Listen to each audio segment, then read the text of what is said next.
எதிர்வரும் பாராளுமன்ற தேர்தலில் போட்டியிடுவதற்காக மட்டக்களப்பு மாவட்டத்தில் முதல் கட்டுப்பணம் இன்று செலுத்தப்பட்டது.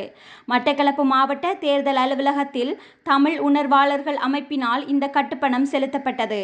தமிழ் உணர்வாளர் அமைப்பின் தலைவர் கணபதிப்பிள்ளை மோகன் தலைமையில் இந்த கட்டுப்பணம் செலுத்தப்பட்டது.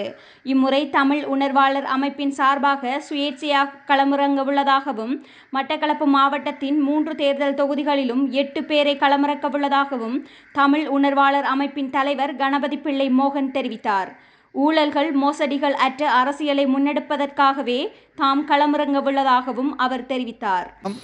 தமிழ் உணர்வாளர்கள் அமைப்பின் சார்பில் சுயேட்சை குழுவாக இன்று நாங்கள் கட்டுப்பணத்தை செலுத்தியிருக்கின்றோம்.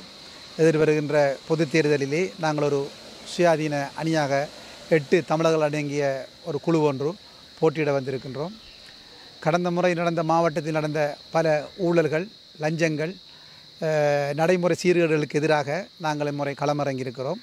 குறிப்பாக தமிழ் பிரதிநிதித்துவத்தை பெற வேண்டும் என்கிற நோக்கோடு 8 தமிழர்கள் தனியாக நாங்கள் இந்த முறை தேர்தலிலே களமிறங்கியிருக்கிறோம். அந்த கட்சியிலே தமிழர்கள் அல்லாதவர்களுடன் சேர்ந்து போட்டி போடும்பொழுது தமிழ் பிரதிநிதித்துவத்தை தெரிவு செய்வதிலே எங்களுக்கு சிக்கல் இருக்க முடியும். ஏனென்றால் எங்களுடைய கட்டமைப்பிலே 300 உறுப்பினர்கள் இருக்கின்றார்கள். ஒவ்வொருவரும் தலா 100 வாக்குகளை தன்னகத்தை கொண்டிருக்கின்றார்கள்.